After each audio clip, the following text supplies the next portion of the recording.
into my social media whether I clearly identified Ms. Maluti Kia as a makipili. How can you label me without knowing me first? That's my point. Being makapili in your time, in the time of my grandfather, in this time, it's something that we hold dear. We do not want to be labeled makapili. So ito nga mga kabayan, panoorin po natin ang nagaganap sa TRICOM hearings na ito sa pag-imbestiga kay Commodore J. Tariela. Ayon kay J. Tariela mga kabayan, inisa-isa niyang tinawag na makapili ang mga pro-China vloggers. At ayon sa mga congressman sa TRICOM hearings na ito, ay may paglalagyan daw ang mga vloggers na ito, mga kababayan. So panoorin po natin ang nagaganap sa hearing na ito. I would say that they are really going against our national security and that they are not pro-Philippines, Mr. Chair. For example, si Mr. Rugando Sasot, the same thing with Ana Malindog Uy or Ado Paglinawan. Those names are known to be writing about pro-China narrative. Kaya yung mga vloggers natin dito na mga makapili, palagay ko merong kalalagyan din yan. Akala ba ng mga vloggers natin malilibre sila lahat sa mga bagay na yan? Initiators, no? Gaya po ng sinabi ko kanina, the initiators are the ones who start the conversation. They are the ones who spread the initial fake news and misinformation. At ang account nila ay may mataas na bilang ng follower. At most of the time, the initiators are known or recognized na social media influencer. At ang posting nila sa social media are always publicly posted. Hindi po ito nalilimit lamang sa kanilang mga followers or friends. Intentionally, their postings are made public so that it can be easily shared ng kanilang mga disseminators at ng kanilang mga followers. Next slide. The initiator social media lines. Over the course of time and analyzing the lines of these initiators who spread fake news in the West Philippine Sea, it can actually be divided into 6 parts. Ang una sa lahat is yung sinasabi nilang, we do not have legal basis in our fight in the West Philippine Sea. Ilang beses na po nating narinig yan. Later, I will discuss all of this, how they make use of these lines as a way for them to mislead the Filipino people. Second, ang West Philippine Sea ay hindi natin primary concern. Ito daw ay hindi dumudugtong sa sikmura ng ordinaryong Pilipino, kung kaya't ang ordinaryong Pilipino ay hindi dapat makialam sa isyu ng West Philippine Sea. Pangatlo, Philippines is one escalating the tension in the West Philippine Sea. Sinasabi po nila na ang Coast Guard or BFAR or other agencies of the government are the ones responsible for the escalation of tension in the West Philippine Sea. At ang pang-apat po is the fear-mongering.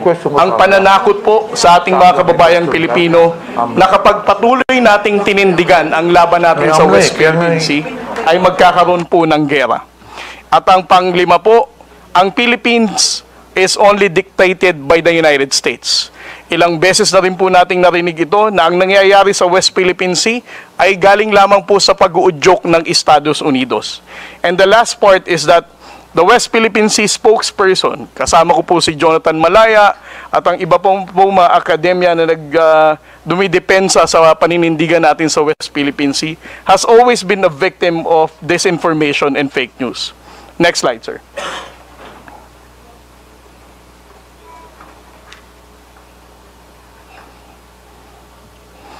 For their line na we do not have legal basis, paulit-ulit po nilang sinasabi na ang West Philippine Sea is just a fiction. Ito po ay gawa-gawa lamang daw nung panahon ni Pangulong Noynoy Aquino at wala naman daw po tayong basihan. Secondly, they always downplay the 2016 Arbitral Award. Hina-highlight nila na despite of the 2016 Arbitral Award, which is internationally recognized as a landmark victory for the Philippine government, they always downplay this, saying it is very difficult for this current administration to get the support of the international community because it cannot be reinforced. The second one is We're the one escalating the tension. Kung makikita po natin ang mga posting ng mga tao na to, lagi nilang ang sinisisi ay ang Philippine Coast Guard. Kami daw po ang bumangga sa China Coast Guard. Kami daw po ang dahilan kung nagdala ng mga isda doon, kaya nagkaroon ng gulo sa Baho de Masinloc. Instead of criticizing the aggression and unlawful activity of the Chinese Coast Guard, Philippine Coast Guard po ang nilalagay nila sa kanilang mga posts, trying to distort the reality of what's really happening in the West Philippine Sea. Next slide, sir. At ang narrative na ang Pilipinas po ay inuudyukan lamang ng Amerika. Ito po ay paulit-ulit din nilang sinasabi, ang West Philippine Sea ay gawa-gawa lamang daw po ng Amerikano. Ang Amerika din daw po ang nagdikta ng naratibo natin pagdating sa usapin ng West Philippine Sea. At ang kanila pong favorite line, the transparency initiative of the Philippine government is actually dictated by Mr. Ray Powell, no? Na paulit-ulit din binabanggit ni Mr. Mark Lopez sa kanyang social media posts. And then the next one is, West Philippine Sea spokesmen are pro-US and accepting bribes. I have been a victim of disinformation and fake news. Sinabi nilang CIA ako, sinabi nilang pro-US ako, sinabi nilang pumunta ako sa bahay ni Speaker at meron daw akong 3 black bag. Sinabi rin nilang tumatanggap ako ng $4 million as part of my talent fee sa US Embassy. Panglima po, WPS is not our primary concern. They are confusing the Filipino people by saying poverty is the main issue of the Filipino people and not the West Philippine Sea. Kanila pong binibigyan ng confusion ulit ang mga kababayan natin para sabihin they should not care about our fight in the West Philippine Sea. And then the last one, sir, is fear-mongering. There will be war. Ilang beses na po nating narinig ito sa ating mga social media trolls. Sinasabi nilang kapag patuloy na pinanindigan ang ating laban sa West Philippine Sea, ay maraming mamamatay na Pilipino, hindi kaya ng Armed Forces of the Philippines na tindigan ang pakikipaglaban sa China. Pero simula po na naging Pangulo, si Pangulong Bongbong Marcos, for almost 3 years now, he has been standing firm of not surrendering a square inch of our territory to any foreign power. Pero wala naman po tayong digmaan na naririnig pa. And then the last one, sir. Next slide. Next slide. Kung makikita po natin ang posting netong tinatawag nating mga initiators, there are actually 3 intersection points na common sa kanila. Una, they always counter our position in the West Philippine Sea. Secondly, kung titingnan din po natin ang posting nila, they also defend Alice Go and the Pogo. Third, they are also denying the presence of Chinese spies na nahuli ng NBI noong mga nakaraang buwan. Just to give you an example, I would like to share with you the posting of certain Miss Ana Malindog Uy. I'm not saying that she is the one really managing this expose because I don't know her personally, but this is actually a public post. She said, with regard to Pogo, ano daw ang sabi ni DASA, upgraded ang Pogo seriously? Last August 6, 2024. She also commented, investigasyon ng Kongreso sa issue ng Pogo, nakakahiya. And then when it comes to the issue of the spies, last January 29, 2025, she also posted, do we really think that a superpower like China would send someone unqualified to spy on the Philippines? And when it comes to the harassment of the Chinese Coast Guard, she also said, study the footage carefully and draw your own conclusion. Note the time that when the collision happened, according to the reports and based on the footage, the Philippine Coast Guard ship MRB 4410 suddenly turned right and rammed into the Chinese Coast Guard. Again, she is actually narrating a narrative that it is the Philippine Coast Guard who rammed the China Coast Guard vessel. Miss Ana Malindog Uy, I don't know her, but again, these are public posts. And I would also like to share to the Honorable Committee the article written by Mr. Ado Paglinawan. He also wrote about Tarlac Mayor Alice Guo, suggesting that she is being disgracefully grilled by the senators. And when it comes to the spies, he also wrote an article 2 months ago saying that it's a mistaken identity is a result of sheer incompetence. And when it comes to the issue of the West Philippine Sea, publicly posted last February 27, he said the West Philippine Sea lunacy continues as China Coast Guard simply ignores our cheers. These are the types of the issues that I would like to present to the Honorable Committee, sir, to highlight that the issue of disinformation and fake news is actually countering our own position in the West Philippine Sea. Thank you very much, Mr. Chair. We'll now proceed to the interpellation. Ernest Dionisio, representative, is now recognized. Thank you, Mr. Chair. Thank you to our colleagues. Commodore J. Tariela, magandang hapon po sa inyo. And thank you very much for the detailed presentation. Actually, marami po akong tatanungin sa inyo, supposedly, but it was already answered by most of the questions na tatanungin, nasagot na po ng presentation ninyo. Commodore J, alam ko yung laban nyo sa West Philippine Sea. I would see you in the news, yung mga fake news naman na kayo yung dinidiin pa na masama. Yung masakit kasi dito, Mr. Chair, kung sino na yung nilulusob, sino na yung inaargabyado, yung pa may kasalanan. This has to stop. So, Mr. Chair, just like to ask a few more questions kay Commodore J. Commodore J, ito bang ano bang talagang diferensya sa opinion ninyo yung pagkakaiba ng opinion sa fake news? Mr. Chair? Well, para sa akin po, Honorable Congressman, sir, no? Ang usapin po ng West Philippine Sea should not be subjected to your own opinion. Actually, as part of the transparency initiative of the Philippine government, we have been disclosing factual reports, no? Incidents that really happened, supported by photos and videos to show the Filipino people what really transpired.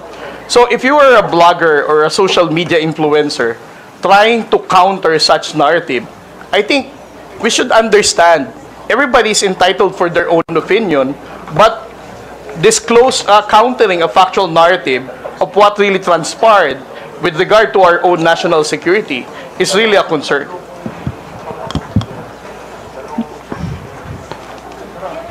Yes, thank you for that. Mr. Chair, kasi yung West Philippine Sea, in my humble opinion, di lang naman kasi to geographic location, it's a symbol of our sovereignty. If I remember it correctly, Commodore J, di ba, nung last hearing natin, meron pa nga na nagkiklaim na lumalabas sa mga fake news na yung Palawan pagmamayari ng China. Tama po ba? Yes, sir.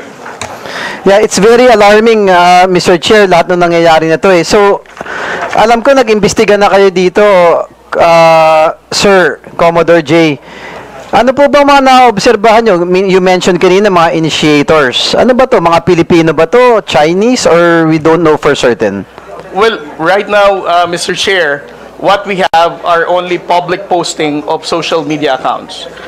Just like what the former Vice President mentioned, we cannot really ascertain whether these people are the ones managing those accounts dahil hindi naman talaga natin alam kung sila yon. Mr. Chair, may nabanggit po kanina na si Ana Malindogoy. Yes, Mr. Chair. Do we know, Mr. Chair, does this committee have any information na bisita po ba natin siya ngayon or Filipino vlogger po ba to? Or? Sino? Si Mark Lopez? Hindi po. Si Ana Malindogoy. Mentioned by Commodore Tariela earlier, Mr. Chair. Did we invite this personality? Unfortunately, she was not included. Is that a female? Yes, Mr. She Chair. was not included in the invitation to the resource persons.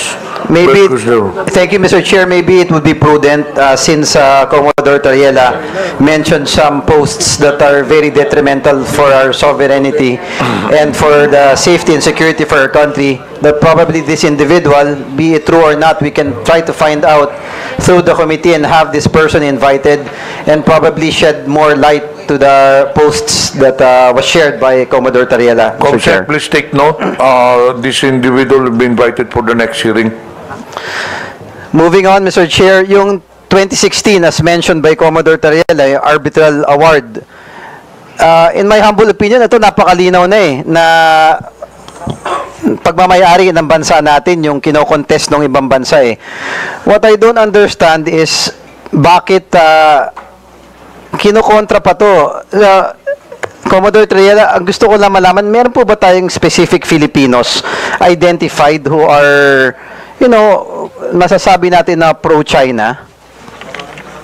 Well, Mr. Chair, if we're going to base on the social media posting of what how they appreciate the 2016 Arbitral Award and how they downplay our fight in the West Philippine Sea, I would say that they are really going against our national security and that they are not pro-Philippines, Mr. Chair. However, I would also like to add that what is difficult for us on the Philippine Coast Guard is that we cannot really identify whether these people who are using such accounts are those actual people named with that social media account, sir. Thank you. Mr. Chair, I would like to request that all the information that has been presented by Commodore Tariela, also yung mga vloggers na hindi naman natin ma-determine kung tao ba o Pilipino ba, baka makuha natin yung mga handle nila, and maybe NBI or someone from our government can really check. Mr. Chair, this has to stop. We have to find out who these people are. Okay, baka mga Chinese to o kung hindi man, baka mga Pilipino na napinagkakalulo yung bansa natin. This has to stop. This is the reason why we have this hearing, to shed light and to stop the fake news na nakaka-apekto na doon sa sovereignty ng ating bansa, Mr. Chair. Also, nakakabagabag kanina yung presentation ni Commodore Tariela na hindi lang pala West Philippine Sea, na nagduduktong-duktong din to doon sa Pogo. Na dinidepensahan pa nila, na naduduktong pa doon kay Alice Guo, na allegedly, na spy, na, ang narrative nila all about pro-China So, Mr. Chair, na again, kay Commodore Tariela, kung hindi naman kalabisan sa inyo, please give this committee a copy of all the information that has been gathered by, on your side, sa Philippine Coast Guard, and we will try to dig deeper and find out who these people are and put a stop to it. It will also give guidance to us on the laws that we will be making to determine, Mr. Chair. Ito na nga yung pinag-uusapan last hearing tsaka ngayon with what Congressman Rog was saying earlier, na importante talaga na naka-register yung mga tao sa account ng mga social media Anyone can simply make an account, gagawa ng false claims, kung ano-ano, tapos ini-influence yung mga Pilipino. But I do believe Filipinos are very smart at walang Pilipinong tunay na magkakalulo. Ang hindi ko maintindihan, kung meron man, ano bang reason nila? Is it political? Or is it because of monetary gains? But there should be no Filipino na dapat ipagpapalit mo yung bansa mo para sa mga idol nyong politiko o para lamang sa pera, kapalit ang sovereignty at security ng ating bansa. This has to stop. So again, Mr. Chair, may I manifest that we really have to find out who these people are. We will not stop. The committee will not stop. And again, ako lang, simple manifestation, Mr. Chair. To Filipino vloggers, minsan nakikarried away tayo sa mga nababasa natin o napapanood. Last hearing, tinanong ko yung mga vloggers natin, sinabi naman nila na walang naniniwala sa kanila na ang Palawan parte ng China. Yun na pinapakalat online Ako yayayain ko lang yung ibang vloggers natin, I know masipag kayo mag-post o gumawa ng iba't ibang content. Why not do a content that will protect our country? Why not do a content, meron kayong mga following meron kayong mga taong naniniwala sa inyo. Isn't it prudent enough for a Filipino na kung gagawa ka na lang ng content mo, it's to fight for our country. Sometimes nalulungkot ako kay Commodore Tariela, tinitira pa ng ibang tao na tuta daw ng Amerika. Tapos yung Amerika minsan tinitira na yun daw may gusto ng gulo. No. Let's try to dig deep. Sino ba nanggugulo sa Pilipinas? Sino ba ang pumapasok? Sino ba ang aggressor? Mr. Chair, enough is enough. Kami sa Tondo, mga batang Tondo, hindi kami papayag sa mga taong ganyan. So, Mr. Chair, again, I appeal sana sa mga kaibigan nating vloggers, if you are true Filipinos, let's all work together. O i-prove natin na maka-Pilipino tayo at makabansa tayong Pilipinas. Labanan natin ang negative news ng China and let's stand for our country. One flag, one country, and one Filipino. Thank you, Mr. Chair. Thank you. Mr. Chair, Honorable Pabante. gusto ko lang pong tanungin si Commodore Teriela kung sino yung mga vloggers na yan. Can you identify those vloggers now? Isa lang ba o meron pang iba? Can you identify them? Well, Mr. Chair, I cannot attribute it to the person, but what I can quote are the name of their handle account, social media handles.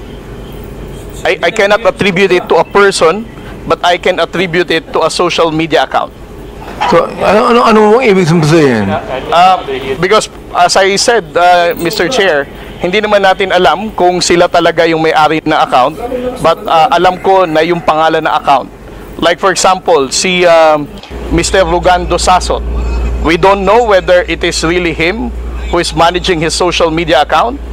The same thing with Ana Malindog Uy or Ado Paglinawan. Those names are known to be writing about pro-China narrative. Well, Mr. Chair, why, Commodore, why don't we ask the NBI or the DICT to identify? Why? Why don't we ask them? Now, you keep on telling us about these things, and you're not telling us who the people are. So why don't you ask the NBI or the ICT to identify those people who they are? Because they can be identified. Oh, it's up to you because you're the one being bashed in this case. Perhaps even your statement here can even be treasonous. Why? Because these are Filipinos who are actually siding with China. Oh, saying things that are against our own sovereignty. So, Mr. Chair, I would like to ask to Commodore Teriela to ask the NBI and the ICT to finally identify these people. And if you do that, Mr. Chair, we're going to invite them here so they could be able to shed light to what they're saying. And also, let them realize that this committee is now crafting a bill that will regulate these things. Akala ba ng mga vloggers natin, malilibre sa lahat ng mga bagay na yan? No. There should be certain regulations on this, Mr. Chair. Do you know why? Because freedom of expression is not absolute. Are there any further questions with regards to this issue from the members? Mr. Chair, I would like to ask Commodore Teriela if he's willing to ask the NBI and or the ICT or the Department of Justice to finally identify these people. Yes, Mr. Chair, on the part of my office, I will be forwarding the report and the post of those known social media influencers that we have identified that are countering the factual narrative of the Philippine government when it comes to the West Philippine Sea. I believe we have the presence of the NBI resource persons. Andito po bang NBI? Ano mo nga yung anong pwedeng gawin dun? Good afternoon, Mr. Chair. Good afternoon to the members of our Congress. Actually, Mr. Chair, some of the personalities which was mentioned during the lecture of Commodore were already verified by our office. So, ang pagkakaintindi ko po kasi during his explanation is that he cannot attribute yung mga accounts dun sa real identity ng mga may-ari. And we can provide some, but for those other accounts po, totally dummy account po siya. And we cannot identify kung sino yung mga ano po niya, totoong nagmamayari. But for some of the accounts that were mentioned, there are real names and identities that were already identified by the NBI, and we could furnish this committee of those identities. Thank you, Mr. Chair. I suggest, Commodore, you coordinate with the NBI na lang regarding this matter. Yes, Mr. Chair. Are there any further questions regarding this issue? Mr. Chair, Yes. thank you very much. Commodore Tariela, so kamakailan nabalitaan po namin at nakita namin sa telebisyon na muling nagkaroon ng enkwentro sa West Philippine Sea. Pwede mo po bang maikwento sa amin ang nangyari? Yes, sir. Mr. Chair? Yes. What transpired in the past 2 days, Mr. Chair, is that last April 5, the Philippine Coast Guard monitor the presence of China Coast Guard 3302 at a distance of 82 to 85 nautical miles off the coast of Palawig, Zambales. And because of that, the Commandant of the Philippine Coast Guard, Admiral Ronnie Hilgavan, directed BRP Cabra to challenge the presence of the China Coast Guard vessel.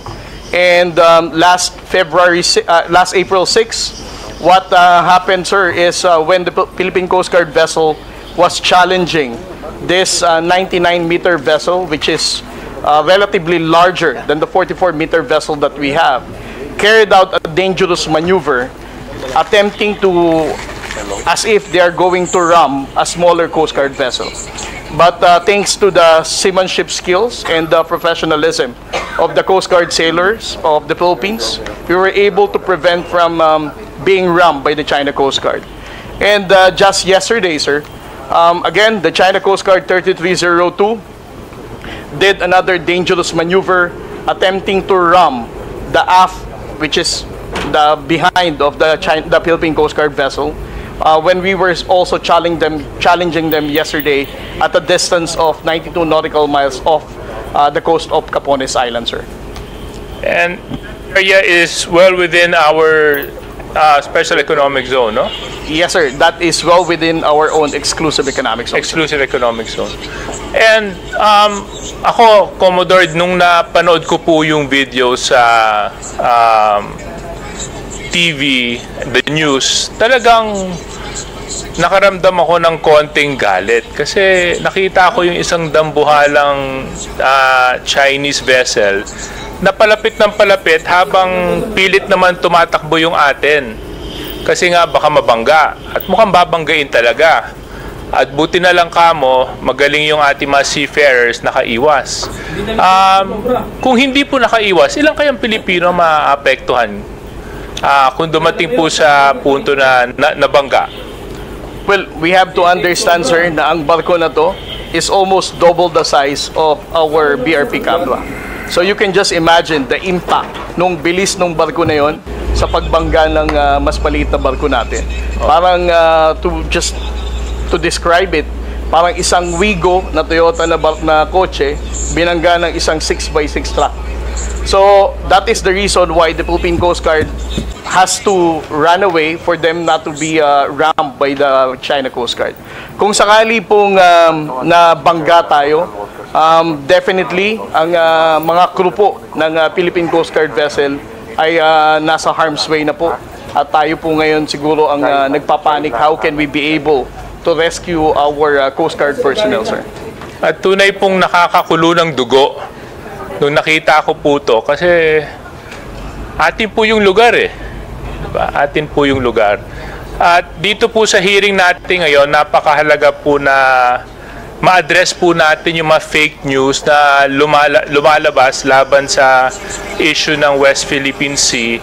Because what I fear, Commodore, is due to the fake news, this might lead to Filipinos being misguided when it comes to properly understanding the issues of the West Philippine Sea.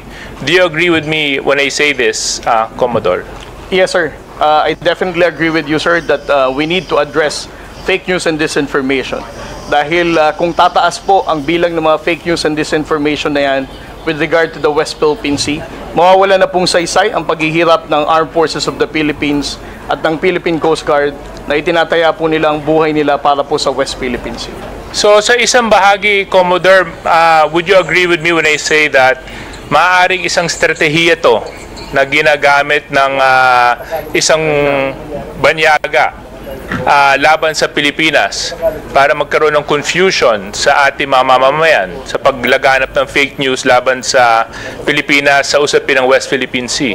Yes, sir. I definitely agree with you, sir, that most likely this is a state-sponsored misinformation tactic para gibain po ang pagkakaisa ng ating pong bansa pagdating sa pagtindig sa issue ng West Philippine Sea.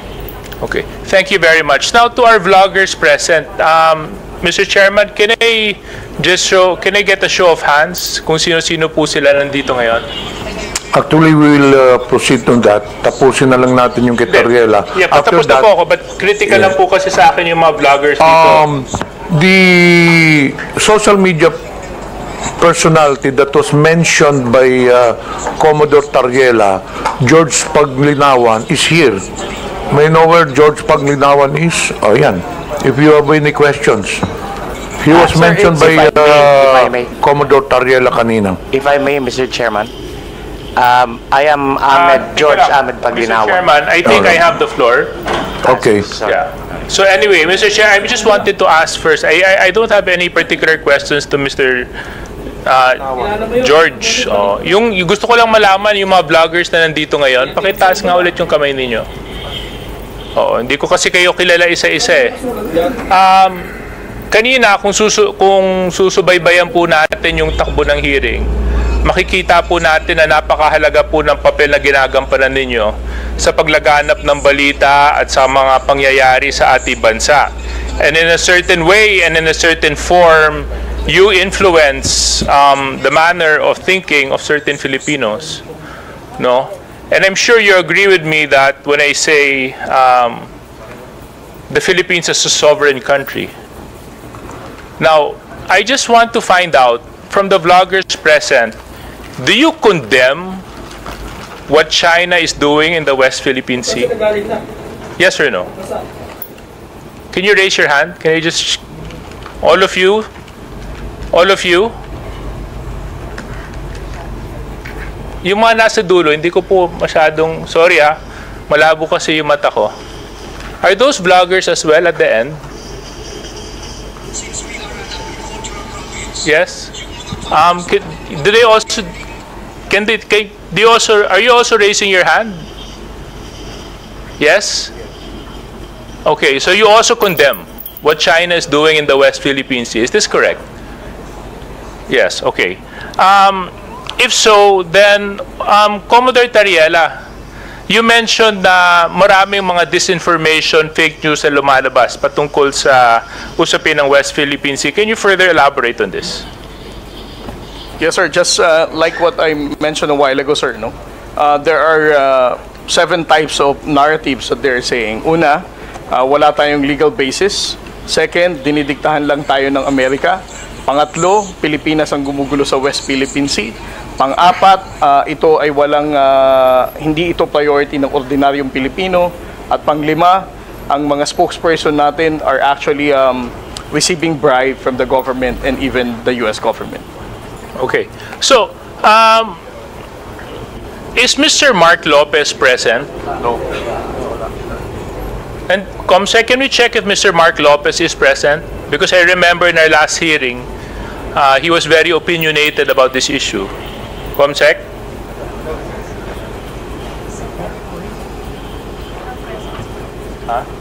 Not present. Okay. Not present. So, since he's not present, siguro I'll just reserve my questions for him when he decides to present himself. For the vloggers na nandito, dahil kayo naman, inamin nyo rin na kinukondenan nyo yung ginagawa ng China sa West Philippine Sea. Siguro ipapakiusap ko na lang sa inyo sa pamamagitan ng boses ninyo at sa pamamagitan ng kakayahan ninyo, baka pwede nyo lang suportahan ang Pilipinas. Pwede nyo suportahan ang ating pamahalaan. Pwede nyo ipakita sa pamamagitan ninyo na maski ano man ang hindi natin pinagkakasunduan, Pilipino at dugong Pilipino pa rin ang nangangalaytay sa ating lahat. At yun po ay dapat pinaglalaban natin. I think for our armed forces right now, this is very important that we show that the country is in full support in protecting the rights and the sovereignty of our country. That's all, Mr. Chairman. That's the only questions I have for Commodore Tariela. And baka pwede pong humabol ng isang pakiusap. Alam mo, campaign period ngayon eh. Kami mga kandidato nakikiusap. Baka ang pwede ko ipakiusap sa inyo. Sana maging boses din po kayo sa Twitter, sa Facebook, sa TikTok o anumang medium ang ginagamit ninyo na let's support the Philippines and let's support our claim to the West Philippine Sea. Maraming salamat. Mr. Chair, Yes, Honorable Abante. gusto ko lang pong sabihin kay Commodore Tariela saka yung NBI, no? Because you mentioned these are dummy accounts, di ba? Dummy accounts po ito. And you also mentioned that it's possible that they are being used by the Chinese, no? To speak against the West Philippine Sea. So, Mr. Chair, gusto ko lang pong i-manifest dito, kung dami accounts yan, walang pinagkaiba yan nung panahon ng hapon. Oo, yung makapili na mayroong bayong, mayroong bayong hindi nagpapakilala. Oo, walang pinagkaiba yan sa mga makapili. Kaya yung mga vloggers natin dito, na mga makapili, palagay ko merong kalalagyan din yan siguro, no? NBI meron din, no? So it means that you could be able to really identify those makapili today, no? NBI kaya, no? Mr. Chair, if I may. Yes. Yes, Your Honor. As long as makumpleto po natin yung mga verification. But still, we depend on the information na kayang ibigay sa atin ni Meta as well as yung kayang ibigay ng mga telco sa atin na information. Kasi ang point po natin dito for purposes of identifying attribution is that we could determine kung sino yung gumawa ng account. Yun po ang ating basis po. Well, the fact na, Mr. Chair, that our bloggers are here with us today, hindi po ito makapili. Mga Pilipino po ito that they're appearing with us today to be able to help us craft a legislation finally, to be able to put a stop to this fake news, especially those people who are using dummy accounts. Finally put a stop to it, Mr. Chair. Yun lang po gusto kong sabihin.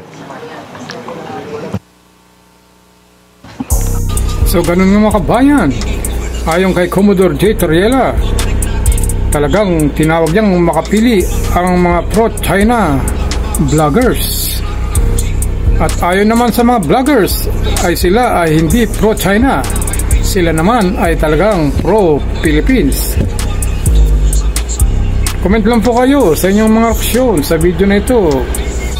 Maraming salamat sa inyong panonood. At kung bago kayo sa aking channel, please like and subscribe and click the notification bell para updated po kayo sa aking mga video ilalabas, mga kabayan. Maraming salamat sa inyong panonood.